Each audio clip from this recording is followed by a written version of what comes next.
بسم اللہ الرحمن الرحیم۔ السلام علیکم۔ ایک نوجوان کے جہاد کے بارے میں سوال پر مفتی طارق مسعود صاحب کے جواب پر جواب از ابو محمد مولانا خالد قریشی اللہ انو سوشل میڈیا پر ایک ویڈیو گردش کر رہی ہے جس میں ایک نوجوان جامعۃ الرشید کے مفتی طارق مسعود صاحب سے جہاد کے بارے میں کچھ یوں سوال کرتے ہیں کہ مجھے جہاد کا شوق ہے، میں کہاں جہاد کروں؟ تو مفتی صاحب اس نوجوان کو بجائے اس کے کہ قرآن و حدیث اور فقہ حنفی سے عالمانہ جواب دے، تجاہل عارفانہ لبادہ اوڑھ کر کہتے ہیں کہ جہاد میں نہ جاؤ، غلط استعمال کیے جاؤ گے، مفادات کا شکار ہو جاؤ گے، لہٰذا پاک فوج جوائن کرو اور بڑا عہدہ پا کر بارڈر پر مقابلہ کرو۔ انا للہ و انا الیہ راجعون۔ مفتی صاحب کو جواب دینے سے پہلے میں اس نوجوان کو کہنا چاہوں گا کہ میرے سجیلے جوان، کسی ہمت والے مولوی سے جہاد کا مسئلہ پوچھ لیا کرو۔ یوں نرم گدیوں اور بلٹ پروف گاڑیوں میں پولیس کے درمیان گھومنے پھرنے والا مفتی آپ کو اس مسئلے کا جواب ہرگز نہیں دے گا۔ اس کا دماغ خراب نہیں ہوا کہ وہ خواہشات اور آسائشوں کو چھوڑ کر آپ کو جہاد کی راہ دکھلاتے ہوئے خود جیل چلا جائے۔ جیل جانا، موت کو قبول کرنا، آسائشوں کو چھوڑ کر ہجرت کرنا وغیرہ، یہ سب باہمت اور مجاہد لوگوں کا کام ہے۔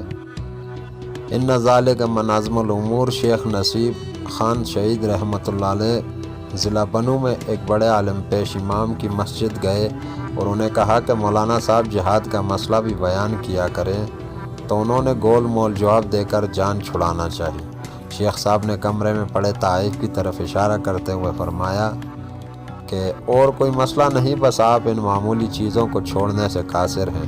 اگر آپ کہتے ہیں کہ ہمیں ایسا ہمت والا عالم میسر نہیں تو بھائی جان، سوشل میڈیا کا دور ہے جہاں آپ امریکہ اور انڈیا کی اداکاروں، cricket, football, Bollywood اور ہالی ووڈ اور دیگر لاعلاب سے باخبر ہیں، وہاں آپ جہاد کے شاہ سواروں سے بھی باخبر ہو سکتے ہیں، لیکن اس کے لیے تھوڑی محنت کرنی پڑے گی اور سرچ ہسٹری کو ذرا الٹنا پلٹنا پڑے گا۔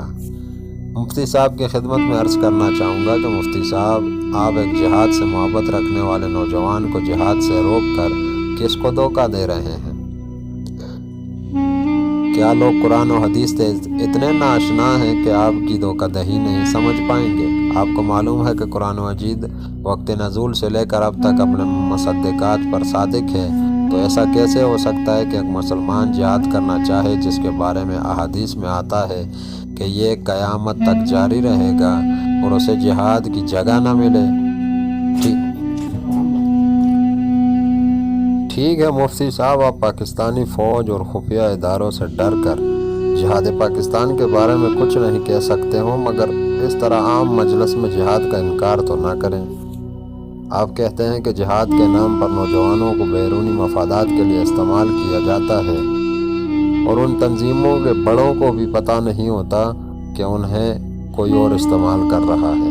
مفتی صاحب، جب تنظیم کے بڑوں کو بھی پتہ نہیں کہ وہ استعمال ہو رہے ہیں، چھوٹے بھی نہیں جانتے، تو آپ پر کون سی وحی نازل ہوئی کہ آپ یہ سب جان گئے؟ اور اگر ایسا ہی ہے تو پھر ان آیات اور احادیث کا کیا ہوگا جو جہاد کی مداومت پر دلالت کرتے ہیں؟ آپ نے نوجوان کو مشورہ دیا ہے کہ پاک فوج جوائن کرے۔ مفتی صاحب، اللہ کو حاضر ناظر مان کر اور روح قبلہ ہو کر کہیں کہ کیا آپ نہیں جانتے کہ آپ کی یہی فوج امریکی اور برطانوی مفادات میں استعمال ہوئی ہے اور ہوتی آ رہی ہے؟ اگر آپ کو شک ہے تو ویسے بھی آپ کی بہت پہنچ ہے۔ قبائلی علاقوں اور مالاکنڈ ڈویژن کے آپریشن میں کیے گئے خرچ کے بارے میں کسی بڑے فوجی سے پوچھ لیں کہ خرچ کہاں سے آتا تھا۔ ان 33 ارب ڈالر کا حساب کتاب دیکھ لیں جو امریکہ نے پاکستان سے مانگا۔ آپ اسی فوج کے پہلے 3 آرمی چیف کی تاریخ دیکھ لیں جو برٹش فوجی آفیسرز تھے۔ مفادات کی بات ہو تو آپ کے یہ ایک army chief general Ashfaq Pervez Kayani نے کہا تھا کہ ہم فرنٹ لائن اتحادی ہیں۔ اسی فوج نے خیبر تا کراچی امریکہ کے دشمنوں کو قتل اور اس کے یاروں کو باعزت رہا کیا، جس کی مثالیں افغانستان کے حالیہ وزیر داخلہ خلیفہ سراج الدین حقانی صاحب کے بھائی ڈاکٹر نصیر الدین اور ریمنڈ ڈیوس کا قتل اور رہائی ہے۔ ڈاکٹر عافیہ صدیقی کو امریکہ کے ہاتھوں فروخت کیا، عرب مہاجرین اور مجاہدین کو بیچا، ازبک مہاجرین کو قتل کرایا، اسامہ بن لادن کو قتل کروایا، لال مسجد اور جامعہ حفصہ کا آپریشن کیا، کیا یہ سب آپ کی پاک فوج کے اپنے مفادات میں ہوا؟ بارڈر پر مقابلے کا بھی آپ کو پتہ ہونا چاہیے کہ یہ کیسا مقابلہ کرتے ہیں۔ مقبوضہ کشمیر انڈیا کا حصہ بنا تو آپ کی فوج نے کیا کیا؟ گانے گائے، فلمیں بنائیں، ڈرامے بنائے اور یوٹیوب پر ڈال کر اوپر سے ایک ٹویٹ کی اور قصہ ختم، بس۔ ساتھ مسنگ پرسنز کا معاملہ آپ کے سامنے ہے، بلوچ مسنگ پرسنز اور قبائل میں مسنگ پرسنز جن کو فوج 10 سال پہلے اٹھا لیتی ہے اور پھر ایک ڈرامہ رچا کر ان کی لاش کو پھینک دیتے ہیں۔ مسخ شدہ لاشیں آپ کو نظر نہیں آتی؟ مفتی صاحب، یا تو آپ بے خبر ہیں یا باخبر ہو کر اس پر بات نہیں کرنا چاہتے۔